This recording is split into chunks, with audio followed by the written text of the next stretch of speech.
well, do you want me to correct you? Of course. Okay.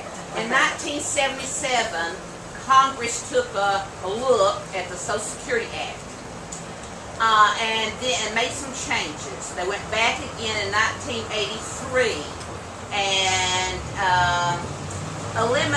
made one of the changes a little better, but they made some not so good. So, let's talk about Georgia. All right, there are 12 states in which no city, county, state, or federal employee pays in Social Security. There are 3 states, and Georgia's one of them, Rhode Island and Texas, in which the county is voted county by county. So in 1962, educators could not participate. I'm a retired teacher. Educators could not participate in Social Security until 1962. So, now we didn't move here till 1973, so I am covered by Social Security, thank God. But in 1962, each county in Georgia got to vote. Some counties never went with Social Security. Some went with it, and then in the 80s pulled out. Emmanuel County, the first year they voted, those who were teaching that year could say yes or no and could never change their minds.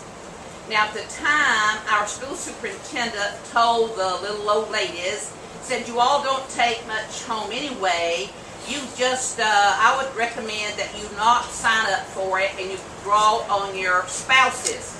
They had no idea that Congress was going to change that in 1983. So we have seen many of our older retired educators die without ever having drawn on their spouses, and we see a lot of them in our Retired Educators Association now, and that would bring money into Georgia. That would bring money into our county. What I don't understand, Senator, is if one of the spouses stays home, never works, that spouse can draw on the other Social Security. Let's take 2 people out in business, both of them are in business. Say 2 educators and 2 in business. Everything could be the same. The number of years they worked, how much they paid in Social Security, that means their salaries were the same, they paid in the same, everything the same. It doesn't, and I know we have to teach our children that life is not always fair, and it's not. But I don't understand why they thought it was double dipping or dual entitlement that 2 out in business, one never pays in and one does.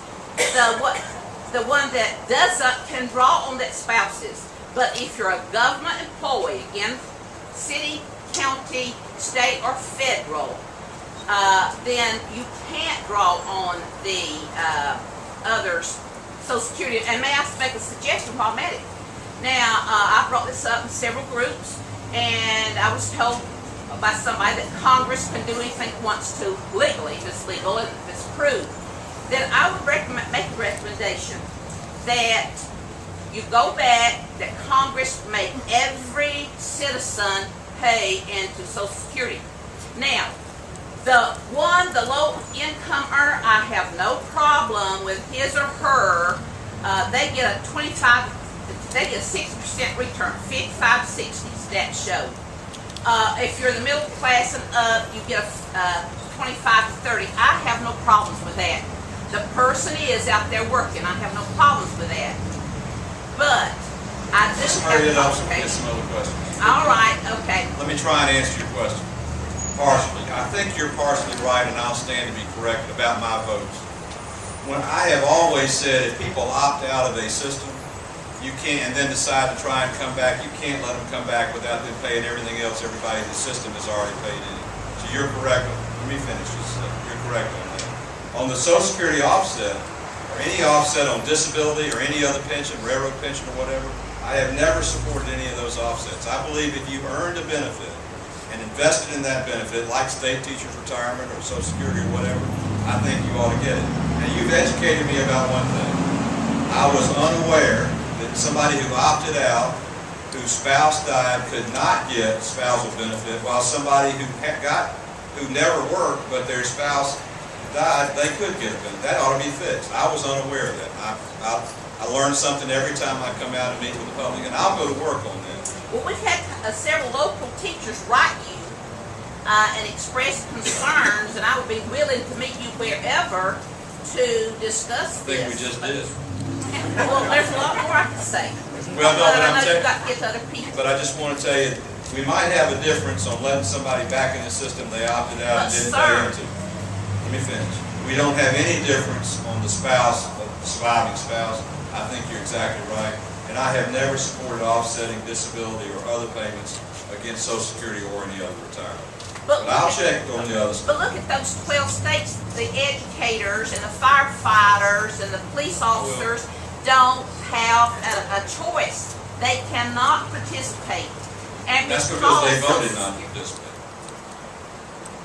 But I think it would be wise to make for Congress to pass a law that everybody, all of us need, not just some of us who participate, everybody needs to be helping those who need the help and get in trouble and all that. All of us. Fair enough. Thank you. Let me go to somebody else. Yes. God bless you for your service. Thank you very much, sir. And I would like you to talk about Social Security. I heard on the news that cost of living allowance was to be non-existent next year. And I was going to say it was rumored, but I've also heard on the same media over the last couple of years, there are people in this country who have never paid into Social Security.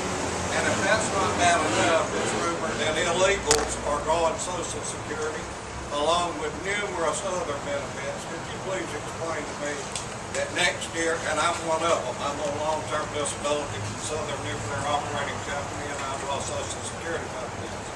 Now next year, with no cost of living increase, we'll take a reduction in pay because my Medicare A&P is going up.